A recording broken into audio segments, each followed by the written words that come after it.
Hey guys, what's up? It's Heather with the Moscow, and today we're going to talk about, don't mind that, we had a party. We're going to talk about being lazy in the garden. Now, you might be saying to yourself, what in the world is she talking about? Gardening is hard. It's a lot of work. Yes, it is.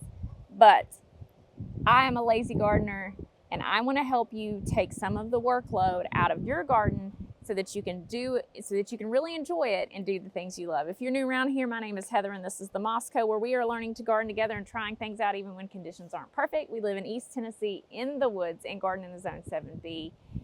Got a lot of shade up here. Today, we're starting a two-part series where we talk about ways to be a lazy gardener, ways to take a chunk of workload out of this to make it easier for you, more enjoyable for you, and take less of your time. So I'm going to do this over a two-part series. We're going to talk about two things today and two things in the next video. It's been kind of cruel here. It was 80 degrees yesterday, and now it's like 55. And no one is hating that more than my husband, who just put a new motor in one of our jet skis. And by the way, it's like a 99. So, or a 98. I can't remember which late 90s model it is, but he's got a break in that motor. So he is on the water today. It's windy and 60 something. It's cold. Should have brought a jacket out. The first thing I want to talk about, however, to make life easier on you when you're gardening and make you as well a lazy gardener, because ultimately we want to be out here enjoying our garden, and we want to be out here doing the parts of gardening we love without having to deal with the parts of gardening we don't like as much. So today, in this part one of this series, we're going to go over two different strategies to take a lot of to make you more efficient and to take a lot of the hard work out of gardening. And the first one, and I hate this saying, hate it, but I'm going to use it, is we need to work smarter and not harder. And let me tell you what I mean by that. So, number one part of work smarter, not harder is going to be, instead of trying to find, and this is true of anything in life, anything, when it comes to working out, when it comes to eating healthy, when it comes to anything that you need to clean in your house, taking care of anything, you need to find a way to put in consistent, small efforts over time that are repeatable and that you'll actually do. So one of my goals is to be out in my garden for 15 minutes every single day this summer. The reason for that is I probably won't have a full day or a full hour or a full 2 hours to do a major project all the time, but I can always spend 15 minutes and start fixing or fix a drip or weed an area, as opposed to trying to chunk off a whole bunch of time. If you're not used to that, you're going to get tired really easily. You're going to need a nap after that. You're not going to want to do anything. You're spending a whole day. But you always have 10 to 15 minutes per day that you can spend out in the garden. So every day I want to spend 10 to 15 minutes weeding a section and like walking around my yard and doing that. And part of that is keeping expectations realistic. So if you're spending 10 to 15 minutes every day working on your garden, your garden's probably going to be tidy 80% of the way all the time. As opposed to if you put that one effort in one day a week or one day a month, you're going to have it be tidy all at one time for a day, but then it's not going to be kept up. So small efforts over time works for everything in life. I'm trying to be in my garden 10 to 15 minutes every day. Plant one crop, weed one thing, fix one drip tube, whatever that looks like, 10 to 15 minutes every day. That's step one of work smarter, not harder. Step two of work smarter, not harder in series one is going to be choosing materials that make that easier on you as well. So let's go over to this production garden and talk about it. Now over here in my production garden,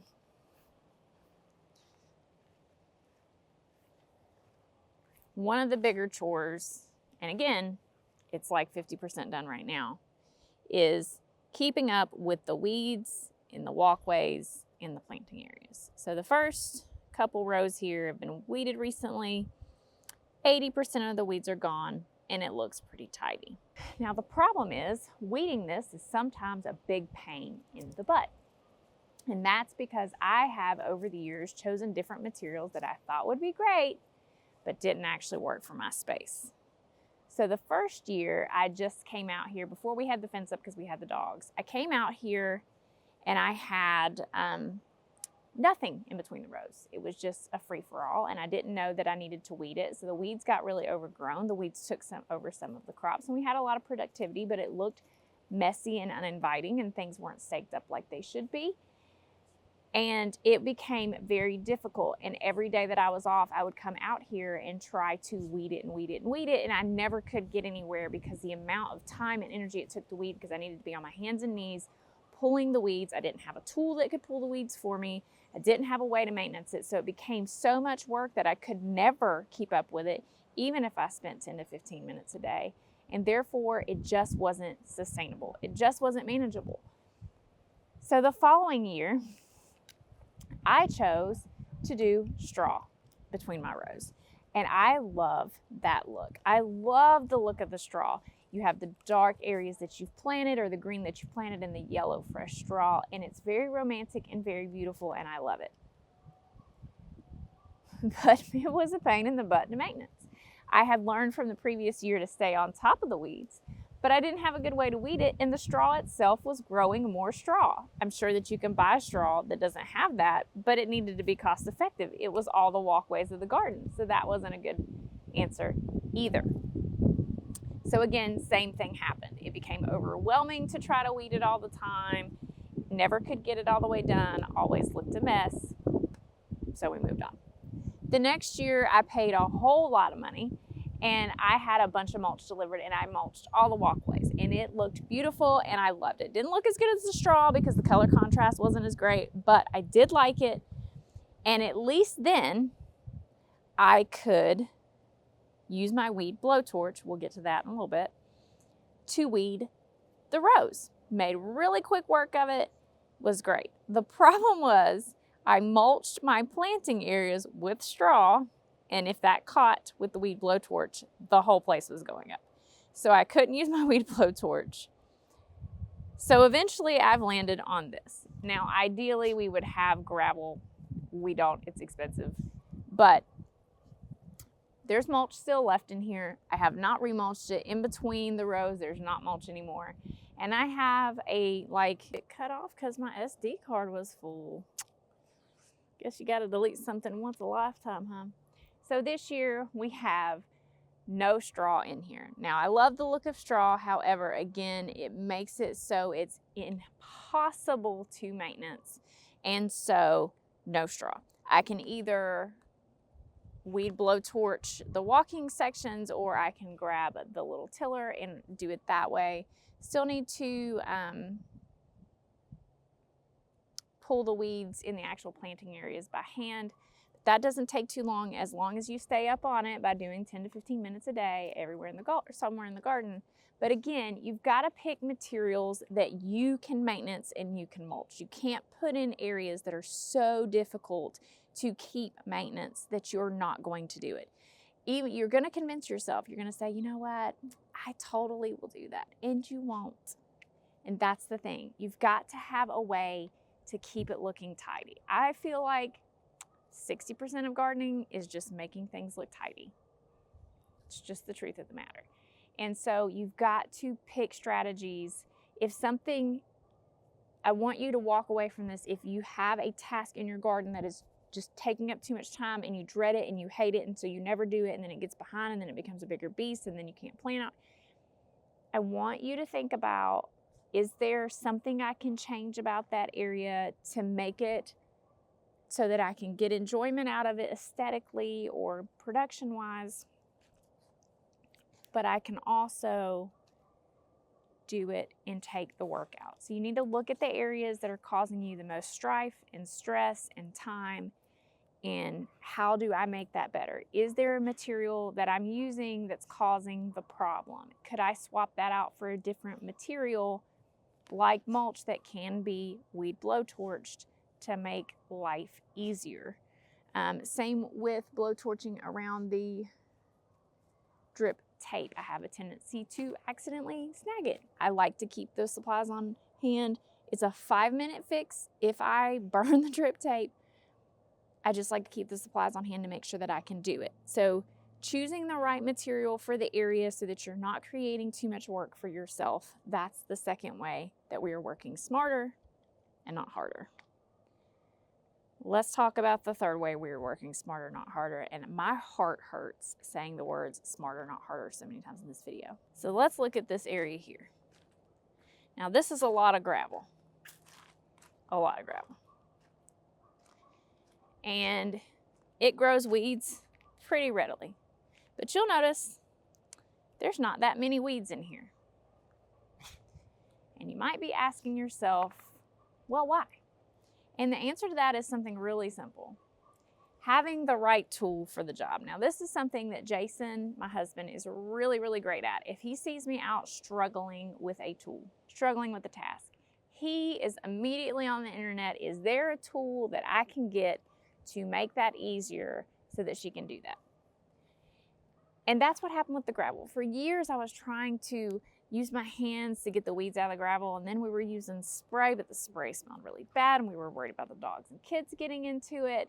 So that seemed like a bad idea. Then came the weed blowtorch. I can put the weed blowtorch in my garden cart, turn it on. I can blowtorch this in like 10 minutes once a week. And it gets done because it's not a job that I dread. It doesn't take an inordinate amount of time or cause an inordinate amount of manual labor. It's just easy. And when something's easy, you'll do it. And when you do it and make it tidy, it brings you joy and helps you to go along. Another tool that's the right tool for the job. For years and years, my dogs were eating everything in my garden. And that means I would plant areas and then they would eat everything out of them. And it seemed to be very disheartening. And so I found the Pet Safe Paws Away. I have a video about it on the channel. So that I could continue to enjoy my garden without my dogs eating the place. Things like drip irrigation is the right tool for the job. Things like having, a lawnmower that can get the job done. So this area of grass here, I have been weed eating it because it's very difficult to use a push mower here. Now, Jason can use a riding lawnmower and do it in 5-10 minutes. So these are things, specific tools that you need to find. So that goes back to the last thing. Is there a task that is very difficult for you in the garden? It's eating up a lot of your time and you despise it and you hate it. Write those tasks down and say, is it because I'm using a material that's making my life harder? Or do I need some type of tool to make that easier? A lot of us in East Tennessee have very hard clay soils. And one thing that would help with planting is to have one of these power planter augers. I do not have one. I really would like to have one, but that's a tool that's going to take it from being you using a pickaxe and a trenching shovel to dig to you being able to easily dig holes and put things in the ground. Another right material for the job, we'll kind of go back, is taking the time to amend your soil so that it continues over time to be easier to work and easier to use. And the more you amend it, the less you need to do in the future. Another tool for the job, the Hula Hoe. I don't get on my hands and knees and pick weeds anymore. I have a Hula Hoe. I just use it and I scrape the weed up. I don't pick the weed up off the ground. I just let it die. Some people probably hate that, but that's as much work as I'm willing to put into it. I can get a lot more done in that way. And then once they die, they kind of blend in with the brown anyhow, and it's fine. But I use a Hula Hoe. I no longer pick weeds by hand. I have tried different tools for weeding. That's the one that seems to work the best for me. So again, in the production garden, having that hand tiller so I can go quickly, till really quick, 5 minutes, be done. We have a lot of driveway here. We have 3 acres that's mostly driveway. Backpack blowers. Just things, it's so important if you are struggling with an area, if an area is eating up a lot of your time, if a task is eating up a lot of your time, you need to analyze that task or that area and say, I'm too lazy for this. Can I make it easier by limiting the material that I'm using in order to prevent it from being a nightmare? Or Is there a tool that can do this job a lot easier, and maybe I need to save my money and invest in that? Also, my kid got a, where's it at? Right here. See that airplane? Got an airplane stuck in my tree. I gotta go get it. So these are ways that if there's a task that's taking you just a ridiculously long amount of time in the garden, to make it easier, make it so that we can cut down on time and energy, but starting there, starting with, look at the materials around you, look at your planting areas, mulch, for example. I have gone to using pine straw mulch. The pine straw mulch is cheaper, but it's a lot easier to spread. I'm not wearing myself out mulching. Using materials that, again, don't take nearly as much time and energy, solve a problem for you. I hate this area here. I'm constantly having to put these rocks back. I'd like to do something about that. But looking around and saying, which jobs are taking me the most time and energy? What am I dreading the most? What am I spending? What is keeping me from doing the parts of gardening I love, like planting and enjoying, and making me do the parts of gardening I hate? And how can I change that material to make that better? Maybe it's change a whole planting area. This section here, now, we got a lot of rain last night, so my incredibles are a little droopy. But it was hostas before. They would burn every year. So we removed those and we put these in. They're taller, which means it should get rid of the weeds underneath. But what kind of material are we having around us that's making maintenance hard? I've said it like 10 times, probably need to give up on that. And can we change that out for an easier material? Or is there a tool that would make this job so much easier? So with that, we're gonna stop there for part 1 of this video. Comment below jobs that you have around your garden that just take you a long time, that you really dread. And maybe other people can jump in the comments and say, you know what, try this, or I had that problem and this is what worked for me. Because a lot of gardening is troubleshooting and figuring out how to make it doable for you. So again, part 1 of this has been working smarter, not harder, finding the right material for what you need, and getting the right tool for the job. Thank you guys so much for watching, and we will see you in the next one. Bye.